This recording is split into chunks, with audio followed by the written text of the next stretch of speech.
hanya untuk mereka yang punya logika. Bagi yang tidak punya logika, skip aja. Mungkinkah ajaran Islam berperan dalam tragedi bom bunuh diri di Makassar dan di daerah-daerah lain? Pertanyaan ini mengemuka dalam diskusi yang saya ikuti di TV One Selasa malam lalu. Hadir di sana Beni Mamoto dari Komisi Kepolisian Nasional, Haikal Hasan dan Anwar Abbas, pimpinan Majelis Ulama Indonesia, selain saya tentunya.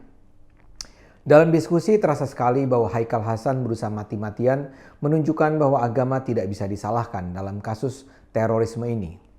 Anwar Abbas berargumen bahwa yang harus dipersoalkan adalah si pelakunya yang memang beragama Islam tapi bukan agamanya. Terus terang, saya beda pendapat. Oh ya, saya ingin disclaimer sedikit. Saya happy dengan diskusi yang berlangsung di TV One. Hostnya Andromeda beda sekali dengan gaya Karni Ilyas ketika memimpin debat ILC. Andro tidak memprovokasi dan memberi ruang setiap pembicara menuntaskan argumen. Dan itulah yang terjadi kemarin. Walau kami saling beda pendapat, kami saling menghormati. Padahal isunya sangat sensitif. Apakah Islam menyebabkan terorisme? Anwar dan Haikal bilang yang salah adalah oknum dan bukan ajaran Islam sendiri. Saya berbeda pendapat.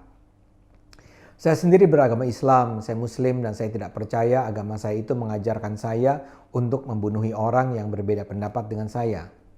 Namun saya tidak bisa mengingkari ada orang-orang Islam lain yang memang percaya bahwa wajib hukumnya untuk memerangi kaum kafir.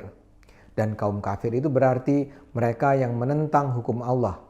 Dan menentang hukum Allah itu berarti menolak keyakinan kelompok itu tentang hukum Allah. Keyakinan semacam itu ada di kepala banyak muslim, bukan cuma 1-2 orang. ISIS adalah contoh dari kelompok orang-orang semacam itu. Begitu juga dengan gerombolan orang yang menyerang kaum Ahmadiyah dan membakar rumah ibadat dan tempat tinggal mereka serta membunuhi mereka.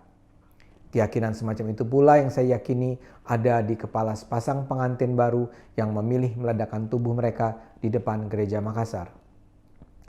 Mereka yang percaya dengan gagasan-gagasan radikal itu tidak bisa dengan mudah dianggap sekedar oknum. Mereka yang radikal itu menjadi radikal karena mereka percaya Islam itu memang gagasan radikal. Jadi kita harus mulai dengan satu pengakuan dulu. Islam itu tidak tunggal. Ada ribuan pemahaman mengenai Islam di sepanjang sejarah Islam yang tersebar di seluruh dunia. Mana yang paling benar?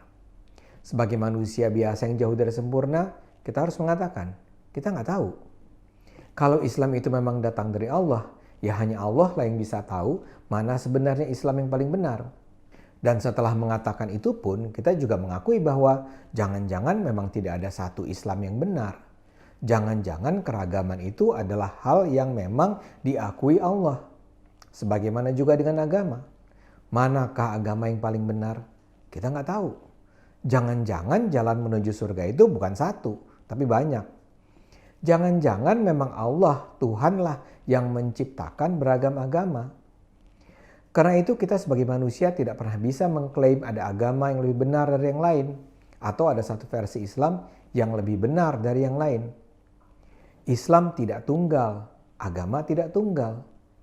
Kalau kita bisa bersepakat di situ, maka kita mungkin juga bisa bersepakat bahwa memang ada versi Islam yang memerintahkan umat untuk membunuh orang Kristen. Dan ada pula versi Islam yang memerintahkan umat untuk bersahabat, bersaudara, dan berkeluarga dengan orang Kristen. Jadi semua kembali kepada cara kita berpikir. Islam bukanlah makhluk, bukanlah benda. Islam adalah gagasan, adalah ide, adalah ideologi, adalah wacana. Maka pertarungan yang kita hadapi sekarang adalah pertarungan ide. Sebagaimana saya katakan, sebagai ide semua relatif. Ide tidak ada yang mutlak benar atau mutlak salah. Tapi sebagai manusia berpikir, kita bisa mempelajari apa yang diakibatkan ide tertentu kepada perilaku orang yang percaya pada ide tersebut. Dalam hal ini kita bisa berusaha mempelajari apa yang sebenarnya menjadi gagasan yang diyakini para pelaku teror tersebut.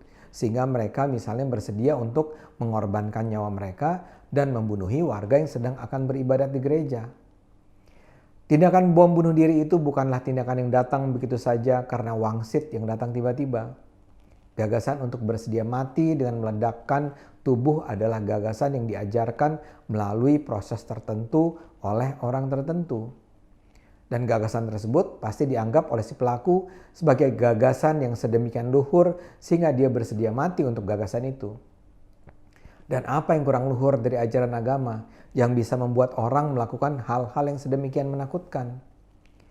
Karena itulah kita harus bersedia untuk bicara tentang agama itu sendiri, bukan cuma soal orang-orang.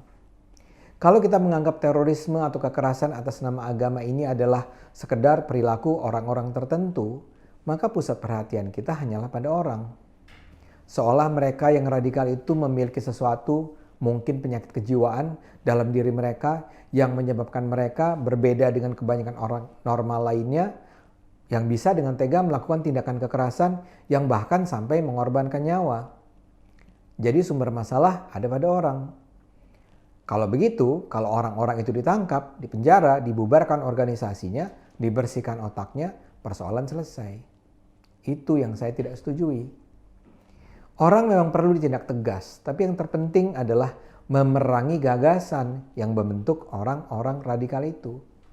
Buat saya yang jadi sumber masalah saat ini adalah menguatnya gagasan bahwa Islam memang memerintahkan umatnya untuk memerangi kaum kafir agar Islam terselamatkan. Kalau Anda belajar Islam, Anda akan tahu bahwa ayat-ayat Al-Quran dan hadis Nabi itu bisa dimanfaatkan untuk kebaikan, tapi juga untuk kejahatan. Semua bergantung pada bagaimana rangkaian ayat dan ucapan dan tindakan Nabi itu di-frame dalam wacana tertentu.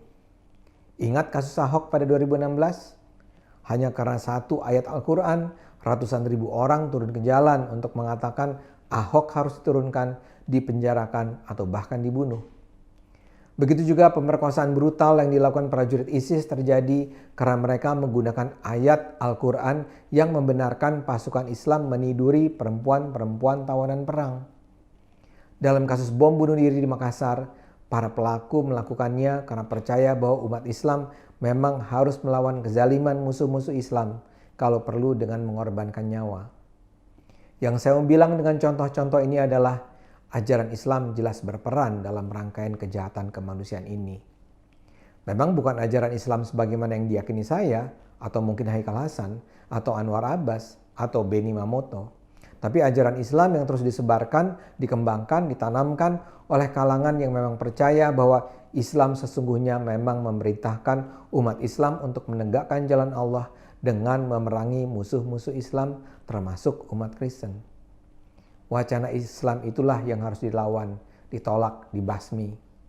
Hanya kalau kita bersedia jujur mengatakan bahwa dalam Islam memang ada ajaran-ajaran yang bisa ditafsirkan dengan cara ekstrim semacam itu, kita bisa memerangi terorisme.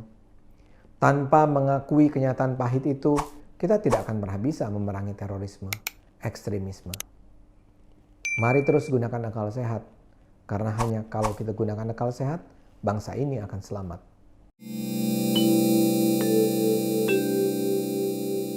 Video ini hanya untuk mereka yang punya logika. Bagi yang tidak punya logika, skip aja.